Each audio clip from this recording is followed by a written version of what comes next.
Welcome to Quesadillas Crafts. My name is Casey, and thank you for joining me today. If you're returning or new to my channel, I just want to say, hey! Alright, today guys, we're going to go ahead and make a poison mason jar. So I have these items here. This is a mason jar that I picked up from the Dollar Tree. Just going to go ahead and flip it over and paint that side. And then you'll see I have those 3 stacking wood pieces. 2 skulls and a pumpkin face. We're just going to use 1 skull today, and then the letters that you see on the side, the metal ones, we're actually not going to use those today. We're going to use some stickers instead. So first off, what I went ahead and did was I grabbed some Mod Podge and coated a pretty good coating of the Mod Podge on this mason jar to go ahead and add some of my crafting paper that I have. Apologize for that. Alright, so we're just going to go ahead and get some Mod Podge on here. And then we're going to paste that paper on there, so instead of having to fully paint the jar, we have a pretty cool print on it. Okay. And then we're just going to press down, getting all those bubbles out so there's not any bubbles. Mod Podge basically just acts like glue. You can use a glue stick, or you can use regular glue or wood glue. It doesn't really matter, whatever kind of glue you want. I just happen to have Mod Podge available, so that's what I used. Okay, we're going to go ahead and let that dry. And then next we're going to paint this skull here by separating them from the other 2.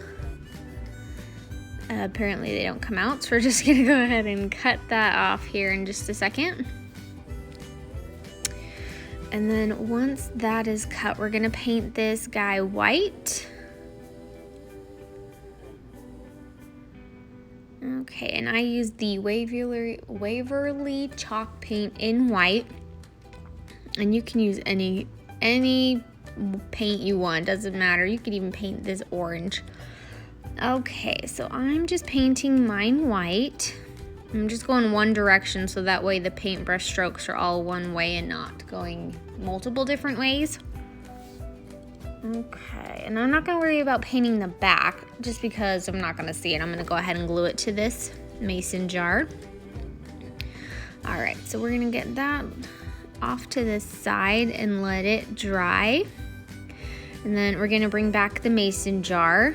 Should be dry, that we can go ahead and cut the paper off. So what I'm going to do is just kind of cut it off as close to the edges as I can.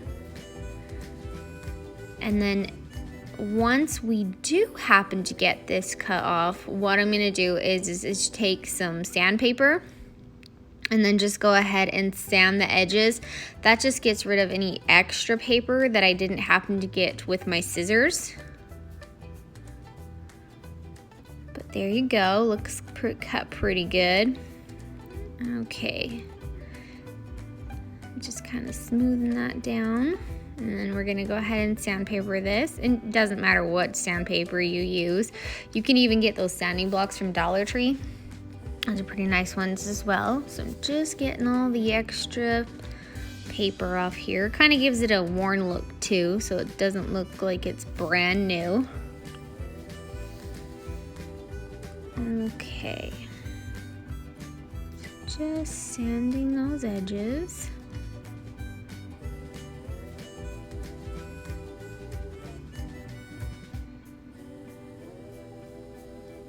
All right.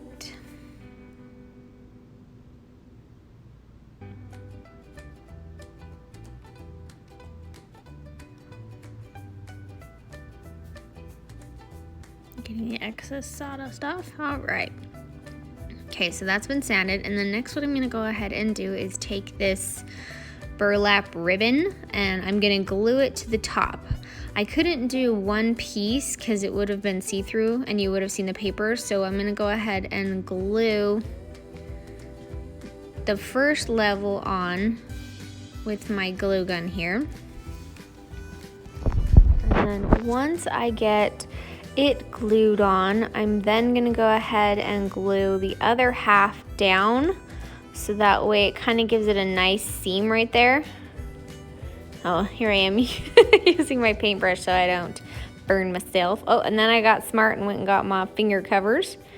All right, so just gluing this down section by section so that way we can make sure it stays down. Okay, and the next section here.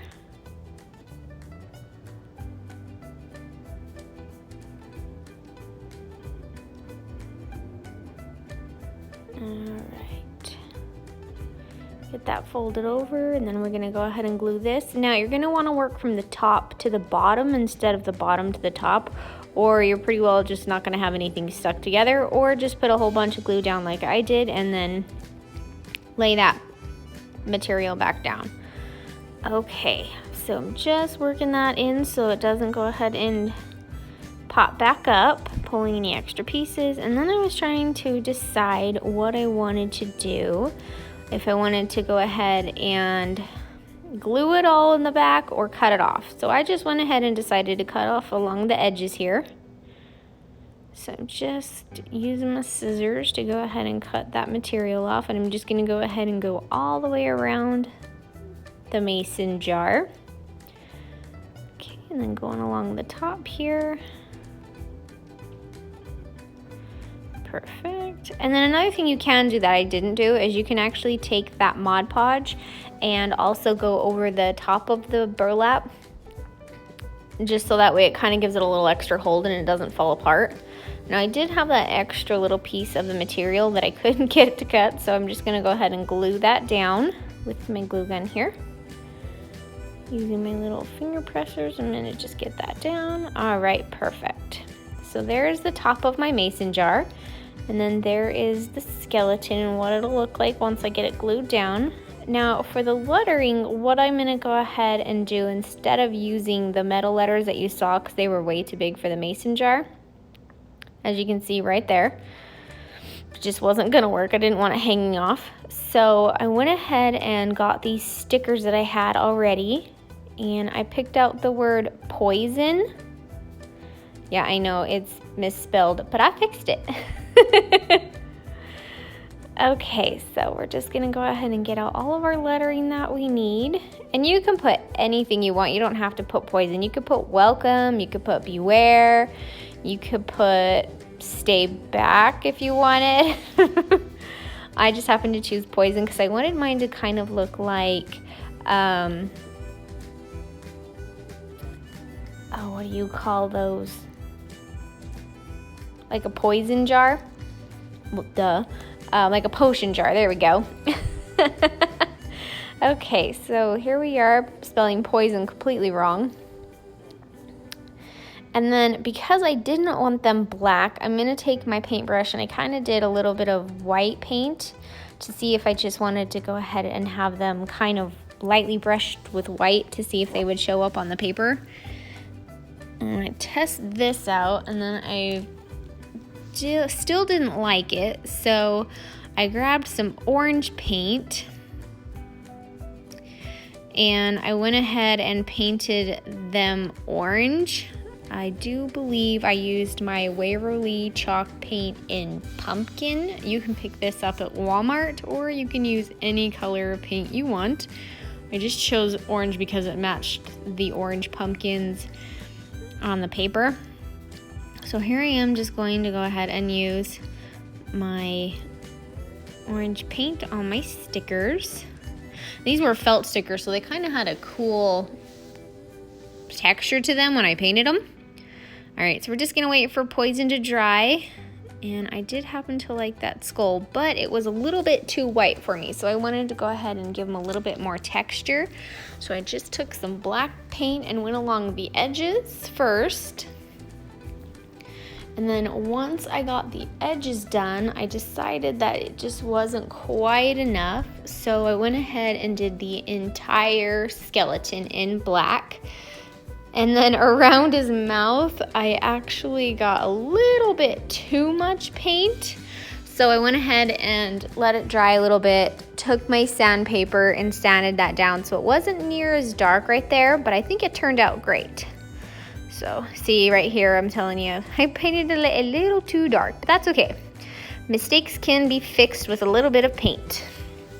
All right, so we're just getting him a little bit weathered so he's not completely stark white, but I did want to start out with a fresh paint and then add some more onto it.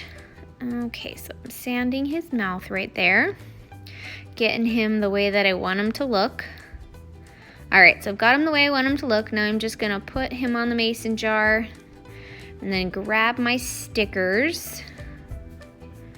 And now we're gonna go ahead and put poison down, placing those in their position. Now, I didn't quite get it the first time around, so it does take me a little bit to get these placed the way that I want them. And you can place them any way you want. You can place them staggered, you could place them arched, you can place them straight across like I did. Any way is fine. It's really all up to you. You're the one crafting here. Okay, so we're just working on getting these positioned here. And we're coming to an end, I promise. All right. There we go. I think we're almost there. Okay. Oh, a little bit more.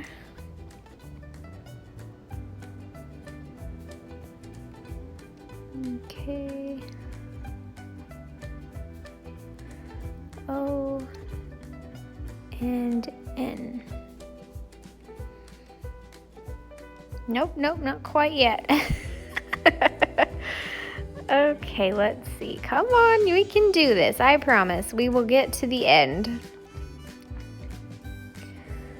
Okay, are we there? There we go. All right, so I'm just pressing those down so they go ahead and stay. And then just checking that skull, make sure I like it. We're gonna go ahead and grab some of my glue from my glue gun, put a little bit of glue everywhere, and then push him down on that mason jar. That way he sticks there. Okay, and then I had this ribbon that I found at the Dollar Tree that I'm gonna go ahead and use for the top.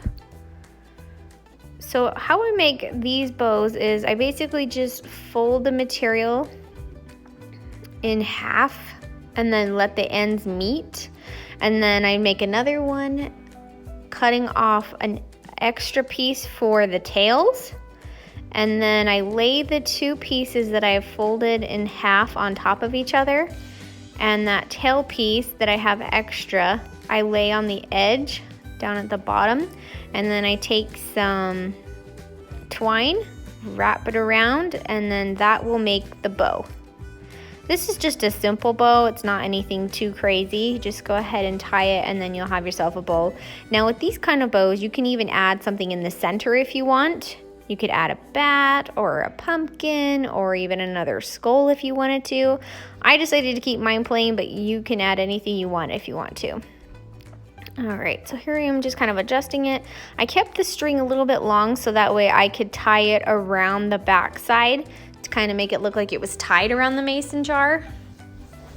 And then I cut my tails off. I decided I didn't want to cover up the skull, but I wanted a little bit of a tail. So we went ahead and got that all taken care of here. Just kind of messing with it. All right, here I go. I'm tying it around the back. Now, one thing I did do that I didn't put on camera is that bow was kind of moving around a little bit, so I just took a little bit of hot glue and glued that down. You're more than welcome to just keep it the way it is, but I didn't want it moving around, so I went ahead and hot glued mine. And there I am, fluffing my bow and looking at it to see how it looks. And then I decided I kind of want a little bit more to it. So I took some black paint and a paintbrush and I kind of just worked the edges with a dry brush method there and kind of gave it a little bit more texture so it didn't look brand new again. All right, so we got those edges working. Perfect. Fluffing my bow. Did a little bit on the bottom. Okay, and then I decided I didn't want the jar just to be straight edge like it is. So I'm also gonna go ahead and do the sides of the mason jar with a white paint, just that same Waverly chalk paint in white. So I'm gonna go ahead and dab the edges with that as well. I just think it gives a little bit more texture and makes it look a little bit more finished. Okay, so, and it doesn't have to be very thick paint. You can just lightly coat it on. It kind of just gives it a different look instead of just being completely straight paper. So I'm just dabbing those edges, kind of getting it the way that I want it to look. And this is totally optional. You don't even have to add this step if you don't want to. It's just kind of something that I like to do to my projects. All right, so just getting to the end, going back around one more time. Perfect. All right, and then that was ribbon I was going to use, but I decided not to. So here is the finished product. I think it turned out awesome. All right, guys, I just want to say thank you so much for watching. I hope you please subscribe, like, and comment. Let me know if you like this project.